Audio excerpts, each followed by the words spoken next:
నమస్కారం. Top Telugu news కి స్వాగతం. హెడ్లైన్ చూద్దాం. కోల్ బెల్ట్ లో దొంగల హల్చల్స్. 2 ఏటీఎంలను ధ్వంసం చేసిన దొంగలు, రంగంలో దిగిన పోలీసులు. పగటి దొంగ, ఒంటిగా చోరీలు, 40 లక్షల సొత్తు చోరీ.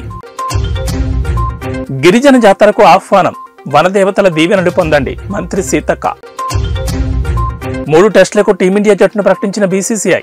కోహ్లీ, అయ్యర్ అవుట్. పెద్దపల్లి జిల్లా రామకొండం పారిశ్రామిక ప్రాంతంలో దొంగలు హల్చల్ చేశారు. పారిశ్రామిక ప్రాంతంలోని గౌతమి నగర్ ఎస్బీఐ ఏటీఎంను గ్యాస్ కట్టర్తో ధ్వంసం చేసి అందులో ఉన్న లక్షలాది రూపాయలు ఎత్తుకెళ్లారు. అలాగే గోదావరికని పట్టణ శివారు గంగానగర్ ఏటీఎంను పగలగొట్టేందుకు ప్రయత్నం చేశారు. గౌతమి నగర్లో ఉన్న ఏటీఎంలో సుమారు 15 లక్షల వరకు డబ్బులున్నట్లు సంబంధిత అధికారులు అంచనా వేస్తున్నారు.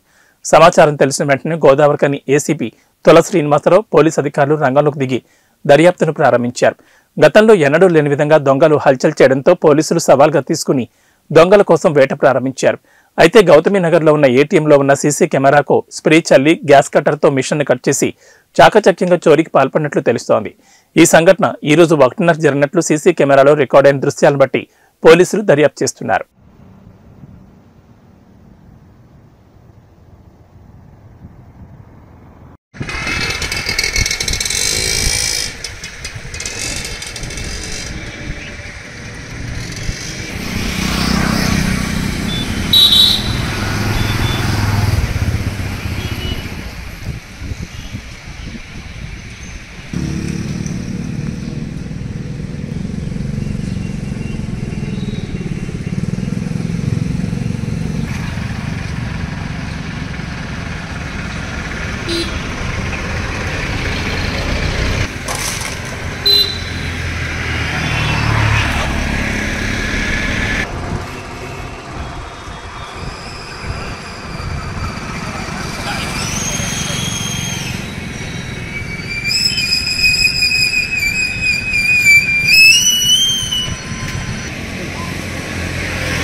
రాత్రుళ్ళు చోరీలు చేయడం శరా మామూలే. పట్టపగలే అందరూ చూస్తూ ఉండగా దోచుకుపోవడం ఎప్పుడైనా చూసారా? అటువంటి సంఘటన సామాజిక మాధ్యమాల్లో వైరల్గా మారింది. ధనవంతురింట్లో లేదా ఆభరణాల షాపుల్లో చోరీకి పాల్పడితే జీవితం సుకూన్గా సాగుతుందని ఆలోచిస్తారు. కానీ ఐఫోన్ షోరూంలో ఫోన్ను దోచుకున్నాడు ఈ దొంగ. తాను చోరీ చేస్తుంటే షాప్ యజమానితో పాటు కొనుగోలుదారులు సైతం కళ్ళప్పగించి చూశారు తప్ప ఎక్కడా అడ్డుకోలేదు. ఇకపోతే ఆ దొంగ 10 మందిని వెంట పెట్టుకుని రాలేదు. కేవలం ఒకే ఒక్కడు ఒంటరిగా రావడంతో అందరూ ముక్కును వేలేసుకున్నారు. 40 లక్షల విలువైన ఫోన్లను దోచుకుపోయారు. విషయం తెలుసుకున్న పోలీసులు రంగంలోకి దిగి దొంగను గుర్తించి అరెస్ట్ చేసి జైలుకు తరలించారు.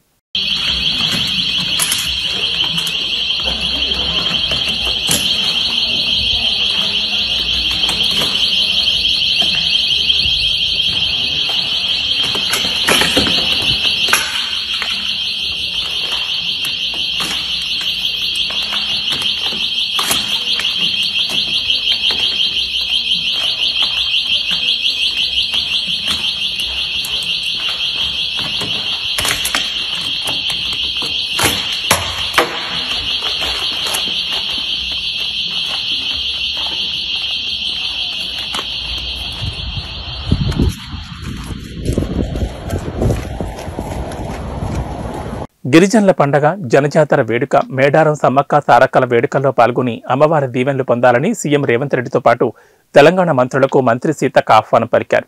అసెంబ్లీ సమావేశాల్లో భాగంగా మేడారం సమ్మక్క సారలమ్మ పేరుతో ఏర్పాటు చేసిన పత్రికను మంత్రులకు అందజేశారు. అందులో మేడారంలో అమ్మవారి దేవాలయం ప్రతిమలు పొందుపరిచారు.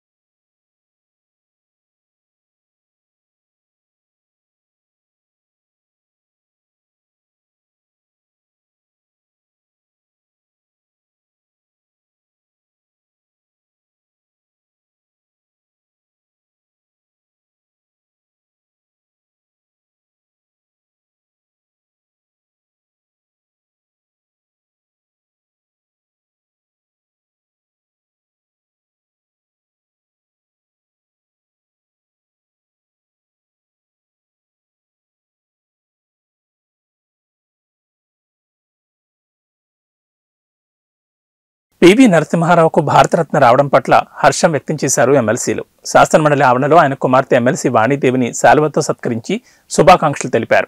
అసెంబ్లీలోని పివి చిత్రపటానికి పుష్పాంజలి ఘటించారు ఎమ్మెల్సీ వాణీదేవి, పలువురు.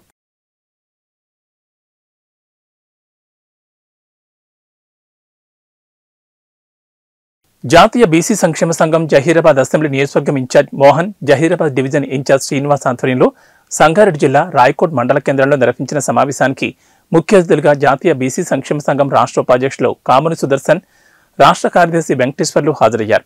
ఈ సమావేశంలో రాయకోట్ జరాసంఘం మండలాల నూతన కమిటీని ఏర్పాటు చేశారు.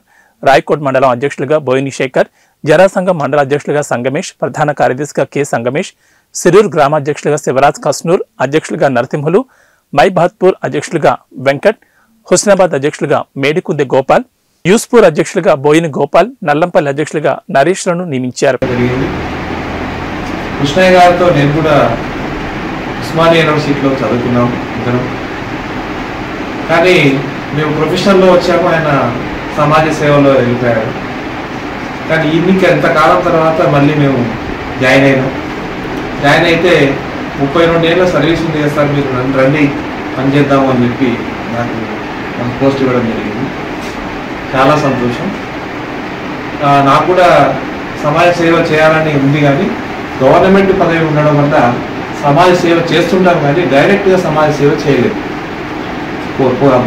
పద్ధతి ప్రకారం చేస్తుంటాం, ప్రజలకు సహాయం చేస్తుంటాం, పేద పిల్లలకు మంచి చదువు ఇస్తాం, మంచి జ్ఞానాన్ని అందిస్తాం. మా కళాశాలలో చదువుతున్నటువంటి చేస్తున్నటువంటి సుదర్శన్ సార్కి తెలిసిపోయిందండి ఆల్రెడీ మేము ఎట్లా కష్టపడుతున్నాం. వెనకబడిన సమాజం ఏదైతే ఉందో ఆ సమాజాన్ని మనము రక్షించుకోవాలి. చాలామంది ప్రజల్లో తెలియని విషయాలు చాలా ఉంటాయి.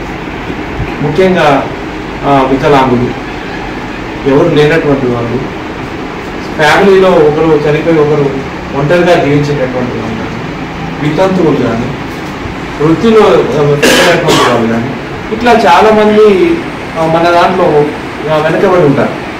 వాళ్ళకి సరైనటువంటి డైరెక్షన్ ఇచ్చేవాళ్ళు లేరు.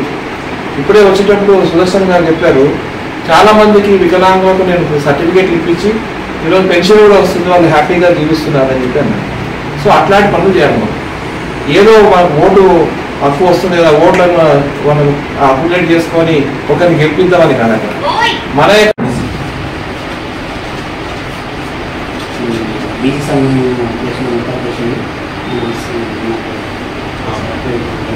వెంకటేశ్వర సార్ గారికి, గోపాల్ సార్ గారికి, మోహన్ సార్ గారికి, మన రాము సార్ గారికి, మన శేఖర్ గారికి, విలేజ్ అధ్యక్షులు అందరికీ పేరు పేరున ధన్యవాదాలు. మన బీసీ సంఘం గురించి మనకు ఇప్పుడిప్పుడు తెలుసుకోవడానికి మనకు ఎక్కువ రాదు, ఎక్కువ మాట్లాడుతుంది. మనం అందరం ఐక్యంగా అయ్యి మన బీసీ కులాలన్నీ ఏకమై మనం ముందుకెళ్తే మనకి ఒక స్థాయికి వెళ్ళడానికి మనకు అన్ని అవకాశాలు వస్తాయని మనం అందరం కలిసికట్టుగా బీసీ కులాలం అందరం కలిసి ముందుకెళ్దాం. ధైర్యంగా నేను ఎస్సీని, నేను ఎస్టీని అని చెప్పుకుంటాను. మనం బీసీ అని చెప్పుకోరు. నేను ముదిరాజు, నేను పద్మశాలి, నేను గౌడు ఇట్లా అని చెప్పుకుంటున్నాం. అట్లా విడిపోతున్నాం మనం. కాదు, మేము బీసీ అని చెప్పుకోవాలి. మనం కూడా మన బీసీల జోలికి వాడు రావద్దు అనేది నా ఉద్దేశం. అంటే ఇప్పుడు కొన్ని దగ్గర జరుగుతుంటాయి, రెవెన్యూ పరంగా కొన్ని ప్రాపర్టీ ఇష్యూ ఉంటుంది. ప్రాపర్టీ ఇష్యూ కాడ యాక్చువల్గా దానికి సంబంధం లేని ఎస్సీలను, ఎస్టీలను తీసుకొచ్చి వాళ్ళతో మన మీద ఎస్సీ ఎస్టీ అట్రాసిటీ కేసు చేపిస్తారు. అది మెయిన్ ఇష్యూ. శాసన మండలిలో బడ్జెట్ ను ప్రవేశపెట్టినారు. రాష్ట్ర శాసనసభ వ్యవహారాల శాఖ మంత్రి దుద్దిల శ్రీధర్ బాబుకి బడ్జెట్ పత్రాలు అందజేశారు డిప్యూటీ సీఎం భట్టి విక్రమార్క.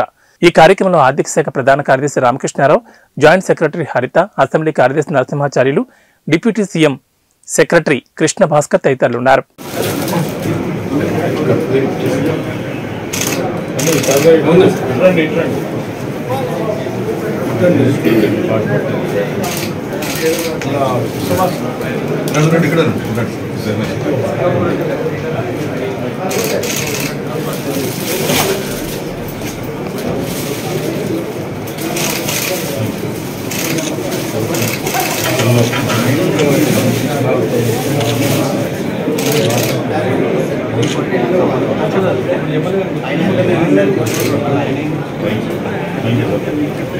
తనను ప్రేమించి పెళ్లి చేసుకుని కాపురాన్ని తీసుకెళ్లడం లేదంటూ భర్త ఇంటి ముందు భార్య ఆందోళన చేపట్టింది. చిత్రవద చేస్తూ తరిమికొట్టిన భర్త, అత్తమామలు చికిత్స నిమిత్తం హుజూరాబాద్ ప్రభుత్వ ఆసుపత్రికి తరలించారు.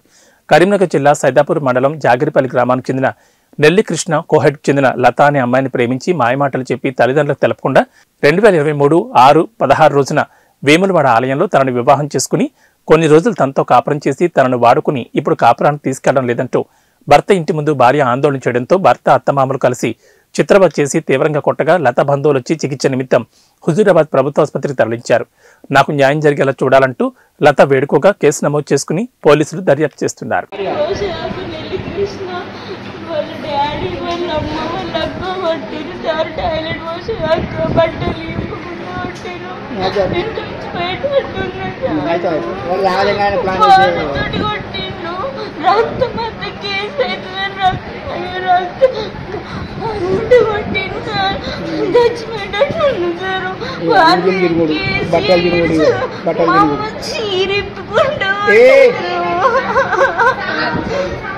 ప్లీజ్ కేసు కావాలి మనయ్యా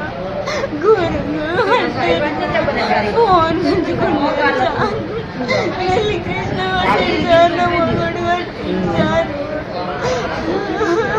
మరి కోయడేశారు. నన్ను నెల్లి కృష్ణ పెళ్లి చేసుకున్నాడు. ఇప్పుడు పైసలు ఇస్తా, నువ్వు నాకు అద్దు అంటే నేను ఇంటికి పోయి కూర్చున్నా. నువ్వు నాకు అద్దు, పైసలు తీసుకొని పోయా అని పొట్టు కొట్టిండు. మొన్న ప్లాన్ చేయను ఎట్లా వచ్చినాయని కొట్టిండు సార్. లంచముంటాను మా అమ్మ చీరేపు కొట్టిండు. నా ఫోన్ ఉంటాను సారు. పెద్ద మనుషులు మా అమ్మ వాళ్ళ కండు వారి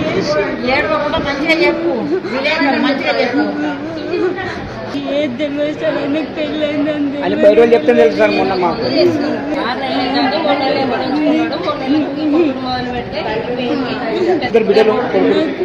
పెళ్ళయిందని కాంప్రమైజ్ కి పెద్ద మనుషులలో అమ్మ వాళ్ళ ఇంటికి పంపించిండు. నాకు కాంప్రమైజ్ అవద్దు, నువ్వు ఇష్టపడి పెళ్లి చేసుకున్నావు కదా నన్ను అని.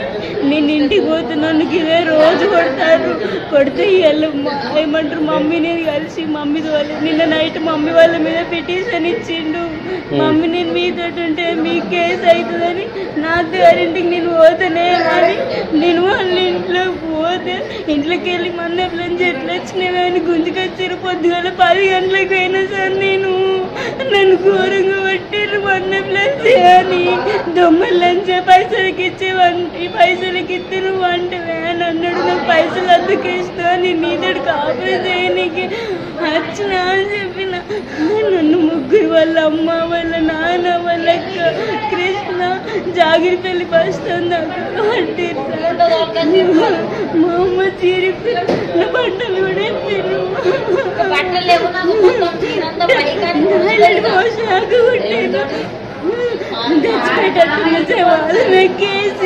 దయచేసి కులకు నచ్చినట్టు పెట్టి సార్. వాళ్ళు మా ఆయన వాళ్ళు బీసీ కాలనీ వాళ్ళని వాళ్ళు ముదిరాజ్ సార్. ఇప్పుడు నేను ఎస్సీ అమ్మాయినని విడిపించుకున్నామని చూస్తాను. వేములవాడికి వెళ్ళి పెళ్లి చేసుకున్నాం సార్ మేము.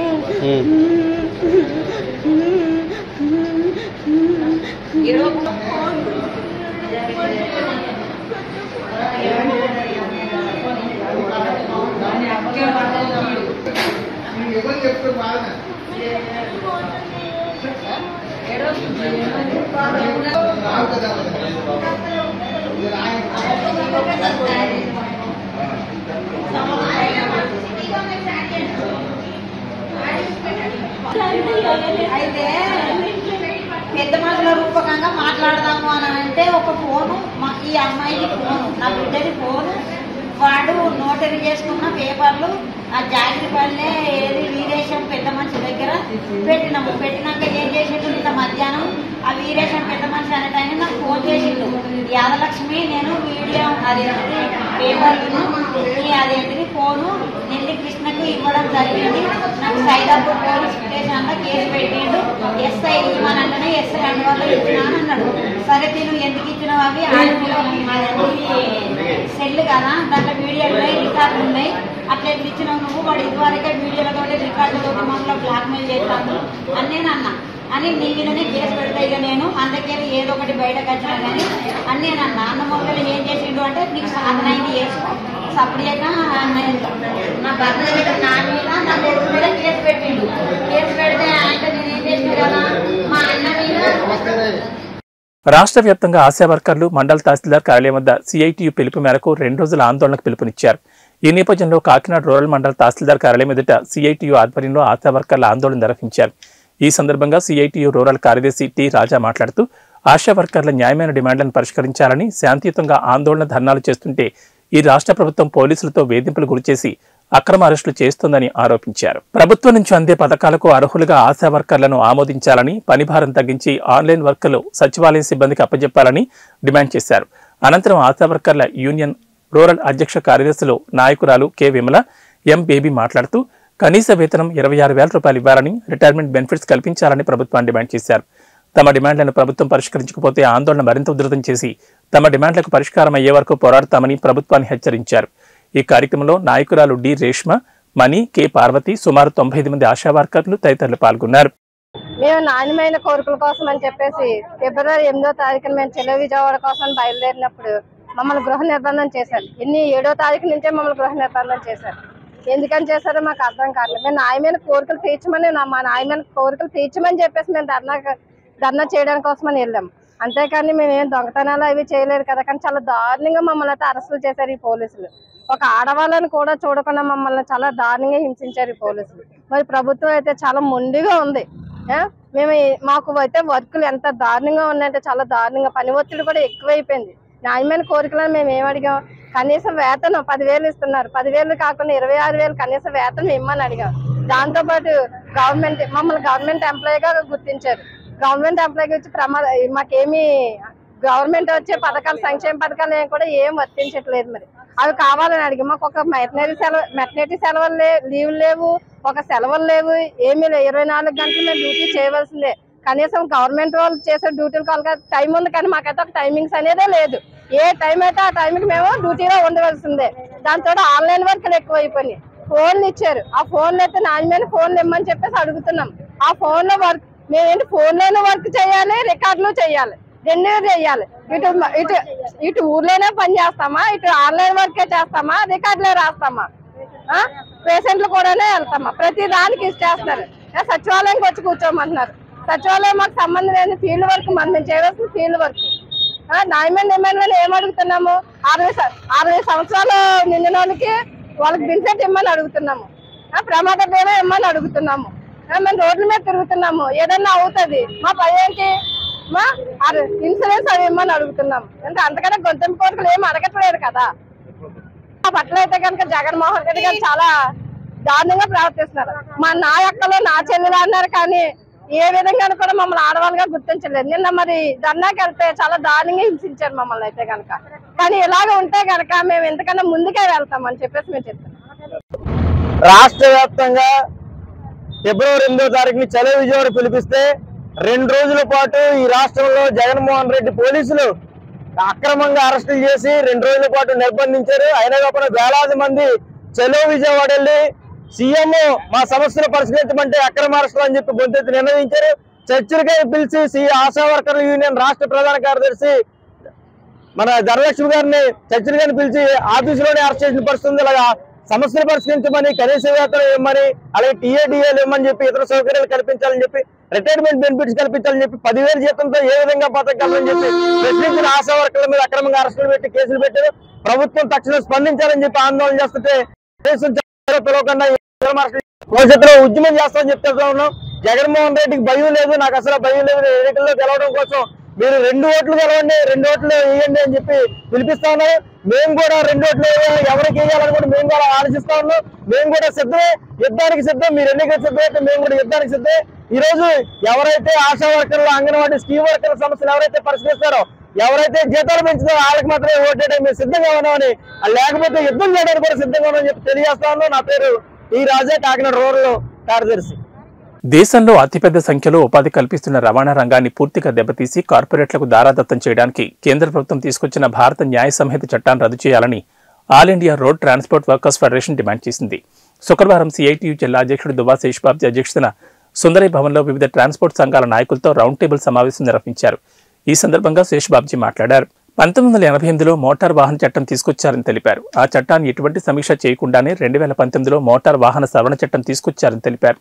రోడ్ సేఫ్టీ పేరుతో, ప్రమాదాల నివారణ పేరుతో రవాణా రంగ డ్రైవర్లకు సంవత్సరాల తరబడి శిక్షలు, లక్షల రూపాయల జరిమానాలు ఈ చట్టంలో ఉన్నాయన్నారు. దీనికి వ్యతిరేకంగా జరిగిన ఉద్యమ ఫలితంగా ఆ చట్టం నిలిచిపోయిందన్నారు. తాజాగా కేంద్ర ప్రభుత్వం భారత న్యాయ సంహిత చట్టం పేరుతో మరోసారి రవాణా రంగ కార్మికులపై దాడి మొదలుపెట్టిందన్నారు. దీనివల్ల డ్రైవర్లకు 10 సంవత్సరాల పైగా జైలు శిక్ష, 10 లక్షలకు పై వరకు జరిమానా విధించడం జరుగుతుందన్నారు. ప్రభుత్వ అసలు ఉద్దేశం ప్రమాదాలు నివారించడం కాదని, రవాణా రంగాన్ని పూర్తిగా కార్పొరేట్లకు అప్పగించడమేనని విమర్శించారు. అందులో దేశవ్యాప్తంగా అన్ని రంగాల వాహనాల డ్రైవర్లు, యజమానులు ఏకమై ఫిబ్రవరి 16న దేశవ్యాప్త ట్రాన్స్పోర్ట్ బంద్కు పిలుపునిచ్చారని తెలిపారు. పూర్తిగా వాహనాలకు సరిపడే డ్రైవర్లు కూడా పూర్తిగా ట్రాన్స్పోర్ట్ రంగం మీద లేరండి. ఎవరికైనా సొంతంగా వాటర్ డ్రైవర్స్ కింద నడుపుతున్నాం. ఈ కేంద్ర ప్రభుత్వాలు తీసుకొచ్చే చట్టాలు ఏవైతే ఉన్నాయో దానివల్ల పూర్తిగా నెక్స్ట్ జనరేషన్ అన్నది, డ్రైవర్ జనరేషన్ అన్నది ఉండదండి. ఇప్పటికే చాలా తక్కువగా ఉన్నారు. నెక్స్ట్ జనరేషన్ అన్నది ఉండదు. ఇందాక బాబ్జీ గారు చెప్పినట్టు 10 లక్షలు 20 లక్షలు ఉంటే ఒక ఆటో డ్రైవర్గా, ఒక కార్ డ్రైవర్గా, ఒక వ్యాన్ డ్రైవర్గా వెళ్ళే పరిస్థితి లేదండి. అందువల్ల ఒకసారి ఆలోచన చేసి, కేంద్ర ప్రభుత్వం ఒకసారి ఆలోచన చేసి ఏదైతే మీరు ఇంప్లిమెంటేషన్ చేస్తున్నారో దానికి తగ్గట్టు రహదారులు కానీ, దానికి కావాల్సిన మౌలిక సదుపాయాలు కానీ ఏమైనా ఉన్నాయని మీరు ఒకసారి పునరాలోచన చేసుకోవాల్సిందిగా కోరుచున్నాం. అలాగే గతంలో కూడా మేము సంక్షేమ బోర్డులు అడిగాం, మోటార్ కార్మికుల సంక్షేమ బోర్డు. అలాగే ఈ డీజిల్, పెట్రోల్ వాటి మీద వచ్చే అమౌంట్ ఏదైతే ఉందో కట్టి వాటికి శ్వేతపత్రం కూడా అడిగాం. దానికి కూడా ఎటువంటి సమాధానం ఈ ప్రభుత్వాలు చెప్పకపోగా తిరిగి ఇలాంటి యొక్క సెక్షన్ తీసుకొస్తున్నారు. దాన్ని మేము పూర్తిగా వ్యతిరేకిస్తున్నాం. ఇదే కానీ కొనసాగితే రానున్న రోజుల్లో అన్ని అసోసియేషన్లు ఏకమై ఏకదాటి వైపు వచ్చి రేపు ప్రభుత్వాన్ని ఎండగడతామనేసి ఈ వేదికగా హెచ్చరిస్తున్నాం. ఫిబ్రవరి 16వ తారీఖుని రవాణా కార్మికులందరూ కూడా సమ్మె చేస్తున్నారు. ఈ సమ్మె దేశం అంతా కూడా జరుగుతుంది. ఈ జిల్లాలోనూ, ఈ సిటీలోనూ కూడా జరుగుతుంది. ఆ సమ్మెని జయప్రదం చేయడం కోసమే మేమందరం కూడా ఇక్కడ సమావేశం అయ్యాము. రకరకాల యూనియన్ల నుంచి ప్రతినిధులు హాజరయ్యారు. ప్రధానమైన విషయం అయితే ఇప్పుడు దాకా ఉన్న చట్టానికి బదులుగా ఒక కొత్త చట్టాన్ని కేంద్ర ప్రభుత్వం తీసుకువచ్చింది. ఆ చట్టం ప్రకారం 10 ఏళ్ల పాటు జైలు శిక్ష పడుతుంది. 10 లక్షల రూపాయలు జరిమానా విధిస్తారు. 10 లక్షల రూపాయలు జరిమానా కట్టేంత సీన్ ఉన్నవాడు డ్రైవర్ ఉద్యోగానికి ఎందుకు వెళ్తాడు అసలు? అందుకని ఈ చట్టం తీవ్రంగా వ్యతిరేకిస్తున్నాం. ప్రమాదాలకు కారణాలు రకరకాలు ఉంటాయి. వాటన్నింటినీ అధ్యయనం చేయాలి. అధ్యయనం చేసి ఆ కారణాలను నివారించాలి. అందుకోసం ప్రభుత్వం ప్రయత్నం చేయాలి. మరొకటి ఏంటంటే రకరకాల కార్మికులకి సోషల్ సెక్యూరిటీ స్కీమ్స్ ఉన్నాయి. ట్రాన్స్పోర్ట్ రంగంలో ఉన్నటువంటి వాళ్ళకి ఒక కేరళ రాష్ట్రంలోనే సోషల్ సెక్యూరిటీ స్కీమ్. ఆ సోషల్ సెక్యూరిటీ స్కీమ్ ఆంధ్ర రాష్ట్రంలో కూడా తీసుకురావాలని చెప్పి కోరుతున్నాం. ఇది కార్మికులందరూ ఈ సమ్మెని జయప్రదం చేయాలని చెప్పి అన్యాక్రాంతమవుతున్న రజక వృత్తిదారుల ఆస్తులకు రక్షణ కల్పించాలని, రజకులకు ఉపాధి, విద్య, ఉద్యోగ అవకాశాల్లో సరైన ప్రాతినిధ్యం కల్పించాలని ఆంధ్రప్రదేశ్ రజక వృత్తిదారుల సంఘం డిమాండ్ చేసింది. కాకినాడ సుందరై భవన్లో జిల్లా అధ్యక్షుడు జరిగిన సంఘం 6వ జిల్లా మహాసభలకు అధ్యక్షత వహించారు జిల్లా అధ్యక్షుడు కోనేటి రాజు. ఈ సందర్భంగా ఆయన మాట్లాడారు. రజకుల సమస్యలు పేరుకుపోయాయని, తమకు అన్యాయం జరుగుతున్న రాష్ట్ర ప్రభుత్వం ఉదాసీనతగా వ్యవహరిస్తోందన్నారు. కుటుంబ పోషణ, ఉపాధి నిమిత్తం వేరే ప్రాంతాలకు వలసపోతున్నారని, వాటిని అరికట్టాలని సూచించారు. రాష్ట్రంలో సుమారుగా 25 లక్షల రజక కుటుంబాలున్నాయని, వారికి విద్య, ఉద్యోగ, ఉపాధి అవకాశాలు లేకపోవడంతో బతుకుదెరువు చాలా కష్టతరంగా మారిందన్నారు.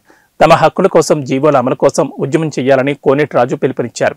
సమావేశంలో రాష్ట్ర కార్యదర్శి మున్నూరు భాస్కరయ్య, పశ్చిమ గోదావరి జిల్లా అధ్యక్షులు మడక రాజు, రజక నాయకులు కాకినాడ రామారావు, కె నాగేశ్వరరావు, కె మాణిక్యం, ఎవడి మెంటారావు తదితరులు పాల్గొన్నారు. మున్నూరు భాస్కరయ్య, ఆంధ్రప్రదేశ్ రజక వృత్తిదారుల సంఘం రాష్ట్ర ప్రధాన కార్యదర్శిని. ఈరోజు కాకినాడలో మా జిల్లా 6వ రాష్ట్ర జిల్లా మహాసభలు జరుపుకుంటున్నాము. ఈ సందర్భంగా మాట్లాడుతూ ఈ రాష్ట్ర ప్రభుత్వం రజకుల పట్ల కక్ష కట్టినట్టుగా రజకులకు అన్యాయం చేస్తున్నటువంటి పరిస్థితిగా ఉంది. 5 సంవత్సరాలు పూర్తిగా వచ్చి మళ్ళా ఎన్నికల్లోకి వస్తున్నటువంటి వైఎస్ఆర్ ప్రభుత్వం, జగన్మోహన్ రెడ్డి ముఖ్యమంత్రి గారు మాకున్నటువంటి అనేక జిల్లాల్లో చెరువులు వృత్తులపైన ఆధారపడేటువంటి వృత్తిపైన ఆధారపడేటువంటి చెరువులు గుంటలు స్థలాలను లాగేసుకుంటూ వేరే కట్టడాలకు ఉపయోగపడుతుంది. ఇది దుర్మార్గమైన విషయం. ఈ విషయాన్ని మేము మంత్రి గారి దృష్టికి, ప్రిన్సిపల్ సెక్రటరీకి ఆల్రెడీ ప్రభుత్వ దృష్టికి తీసుకుపోయాము. అనేక ఆందోళన చేసాము. అయినా కూడా ఆ ప్రక్రియ మానడం లేదు అధికారులు కానీ ప్రభుత్వం కానీ. ఇది అన్యాయం అని మేము సందర్భంగా ఖండిస్తున్నాం. ఒకటి. రెండోది, ఇప్పటి వరకు ఈ రాష్ట్రంలో వచ్చినటువంటి ఈ ప్రభుత్వం 5 సంవత్సరాల కాలంలో అనేక దగ్గర అనేక ప్రాంతాల్లో మా రజకుల పట్ల దాడులు, మహిళల పట్ల అత్యాచారాలు కొనసాగుతున్నాయి. ఈ ప్రభుత్వాన్ని ప్రతిపక్షంలో ఉన్నప్పుడు వైఎస్ జగన్మోహన్ రెడ్డి వీధి తిరిగినప్పుడు అర్జీలు ఇస్తే అన్న వచ్చేది మనమే, అక్క వచ్చేది మనమే, వస్తే అన్ని చేస్తామని చెప్పాడు. కనీసం ఒక అట్రాసిటీ చట్టం, రజకులకు ఒక సామాజిక రక్షణ చట్టాన్ని చేతగానటువంటి ప్రభుత్వంగా, చేతగాని ముఖ్యమంత్రిగా ఈ ముఖ్యమంత్రి మిగిలిపోయాడు. ఇది అన్యాయం. రజక వృత్తిదారుల సంఘంగా మేము ఖండిస్తున్నాము. అంతేకాదు, కొన్ని వృత్తులకి ఏదో నామకాస్తే పెన్షన్ 50 సంవత్సరాలకి ఇస్తున్నారు. 50 సంవత్సరాలకి రజక వృత్తిదారులుగా ఉన్నటువంటి వాళ్ళకి అనేక మంది ఈరోజు వృత్తిలో ఉన్నటువంటి వాళ్ళు, ఇస్త్రీ చేసేవాళ్ళు, బట్టల బొలివేవాళ్ళు అనేక వ్యాధులకు గురవుతున్నటువంటి పరిస్థితి మా సోదరులు. ఈరోజు ఇస్త్రీ చేసేటప్పుడు కడుపులో కుక్కర్ మీద ఎట్ట గిన్నె ఉడకద్దో అట్ట ఉడుకుతుంటాయి పేగులు. అందువల్ల 50 సంవత్సరాలకే పెన్షన్ ఏమని కోరాము, అది పరిశీలించడం లేదు ఇప్పుడు కూడా. అంతేకాదు సోదరులారా, ఈరోజు రాష్ట్రంలో అనేక డిపార్ట్మెంట్లో గతంలో ఉన్నటువంటి ప్రభుత్వం కూడా చేయలే, అనేక సార్లు తిరిగే మేము. ఈరోజు ఎండోమెంట్లో కానీ, లేదు హెడ్ క్వార్టర్స్ హాస్పిటల్, పెద్ద హాస్పిటల్స్ జిల్లా హెడ్ క్వార్టర్స్లో కానీ, ఎస్పీ బంగ్లా కానీ, లేదా జడ్జి బంగ్లాలో కానీ అనేక దోబీ పోస్టులు ఖాళీగా ఉన్నాయి. ఈ దోబీ పోస్టులు భర్తీ చేసి మా కుటుంబాల్లో ఉన్నటువంటి యువకులుగా ఉన్నటువంటి నిరుద్యోగులు, చదువుకున్న యువకులకు ఉపాధి కల్పించమని ప్రభుత్వాన్ని కోరాము. అనేక సందర్భాల్లో కలిశాము. ఈ ప్రభుత్వం మనుబోతు మీద వర్షం పడ్డట్టే ఉంది తప్పక ఈ ప్రభుత్వానికి రజక వృత్తిదారుల పట్ల, రజక కుటుంబాల పట్ల ఏమాత్రం శ్రద్ధ లేరు. అంతేకాదు, మేము కోరుతున్నటువంటిది, అయ్యా రజక కార్పొరేషన్ పెట్టావు. రజక కార్పొరేషన్ ముందు రజక ఫెడరేషన్ ఉండింది. రజక ఫెడరేషన్ వృత్తిదారులుగా ఉన్నటువంటి వృత్తి కోఆపరేటివ్ సొసైటీలు 12 రకాల కులాలకు సంబంధించి, వృత్తిదారులకు సంబంధించి ఉన్నటువంటి ఫెడరేషన్లు రద్దు చేశారు. ఆ ఫెడరేషన్ల ద్వారా ఎంతో కొంత ఉపాధికి ఉపాసం 50% సబ్సిడీతో రుణాలు ఇస్తున్నటువంటి అవకాశం ఉండింది స్కిల్ డెవలప్మెంట్ ద్వారా. అది రద్దు చేశారు. 56 కార్పొరేషన్లు పెట్టారు. అందులో మా కార్పొరేషన్ పెట్టారు. ఒక చైర్మన్, 12 మంది డైరెక్టర్లు పెట్టారు. ఎవరి కోసం పెట్టారు? మీ మీటింగులు చెప్పడానికి, అబద్ధాలు చెప్పడానికి, రజకులు కోడేసి జగన్మోహన్ రెడ్డిని పొగడ్డానికి పెట్టారా? మాకేమన్నా సంక్షేమానికి సంబంధించినటువంటిది, మా పిల్లలకు సంబంధించినటువంటి స్కిల్ డెవలప్మెంట్ ద్వారా అభివృద్ధి చెందేదానికి ఒక పరిశ్రమకి ఇచ్చారా? ₹1 ఇచ్చారా? లేదు, మీరేమైనా ఆ కార్పొరేషన్ ద్వారా మా వృత్తికి సంబంధించిన మోడర్న్ దోబీగారులు కట్టించారా? మోడరేకన్నా ఏమైనా వృత్తిలో వచ్చినటువంటి మిషనరీ ఇచ్చారా? మాకెవరికైనా ₹1 ఇచ్చారా? దేనికి కార్పొరేషన్ పెట్టారో జగన్మోహన్ రెడ్డి గారు చెప్పాలి. ఏబీ బులెటిన్ విశేషాలు. నమస్కారం.